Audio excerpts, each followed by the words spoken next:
வணக்கம். Today dish வந்துட்டு chicken roast. ரொம்ப ஹெல்த்தியாக வெங்காயம் தக்காளி வதக்காமல் ரொம்ப ஆயில் எல்லாம் போடாமல் எப்படி பண்ணுறது பார்க்கலாம்.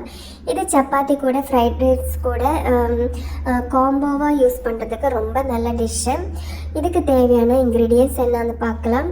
1 டேபிள் ஸ்பூன் அளவுக்கு வந்துட்டு சோம்பு எடுத்திருக்கு. அப்புறம் சின்ன பீஸ் அளவுக்கு இஞ்சி, அப்புறம் 5 பல்லு பூண்டு எடுத்திருக்காங்க. ஒரு பெரிய வெங்காயம் நான் கட் பண்ணி இதில் ஆட் பண்ணியிருக்கு.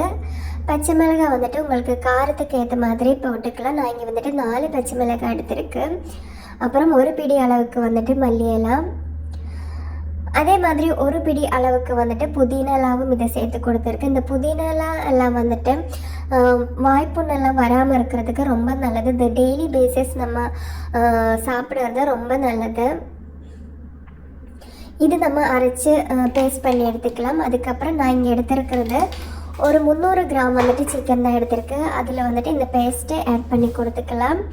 அப்புறம் 1 டீஸ்பூன் அளவுக்கு வந்துட்டு பெப்பர் ஆட் பண்ணியிருக்கு. ஒரு 1/4 டீஸ்பூன் அளவுக்கு மஞ்சள்தூள், ஒரு 5 சின்ன வெங்காயம் நான் இதில் கட் பண்ணி ஆட் பண்ணி கொடுத்துருக்காங்க. நான் வீடியோ எடுக்கும்போது அதை ஸ்கிப் பண்ணிட்டோம். அப்புறம் இதில் பட்டை, கிராம்பு, ஏலக்காய் இதில் சேர்த்து கொடுத்துருக்கு. அப்புறம் தேவையான அளவுக்கு உப்பு சேர்த்துட்டு இந்த மாதிரி மிக்ஸ் பண்ணி எடுத்துக்கோங்க. இந்த மசாலா எல்லாம் எல்லா இடத்துலையும் வர்ற மாதிரி மிக்ஸ் பண்ணிக்கோங்க. இதில் நான் வந்துட்டு ரொம்ப ஆயில் யூஸ் பண்ணுறது கிடையாது.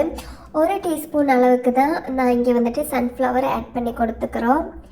அப்புறம் 1 டீஸ்பூன் அளவுக்கு சில்லி சாஸும் டொமேட்டோ சாஸும் மிக்ஸ் பண்ணி ஆட் பண்ணியிருக்கு. அது வந்து உங்களுக்கு ஆப்ஷனல் தான், அது வேணும்னு நீங்கள் ஸ்கிப் பண்ணிக்கலாம். அப்புறம் இது வந்துட்டு ஒரு 10 நிமிஷத்துக்குள்ளே ரெடி ஆகிடும். உங்களுக்கு கிரேவி வேண்டான்னா இது ட்ரை ஆன வரைக்கும் நீங்கள் கொஞ்சம் வெயிட் பண்ணிக்கோங்க.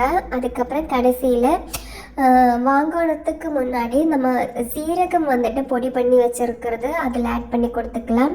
அதே மாதிரி பெப்பர் தூள் வந்துட்டு அதில் ஆட் பண்ணி கொடுத்துக்கிறோம். அவ்வளோதான், நம்மளோட டிஷ் ரெடி ஆயிடுச்சு. இது நீங்கள் ட்ரை பண்ணலன்னா கண்டிப்பாக ட்ரை பண்ணி பாருங்கள். Thank you so much all. Bye, take care.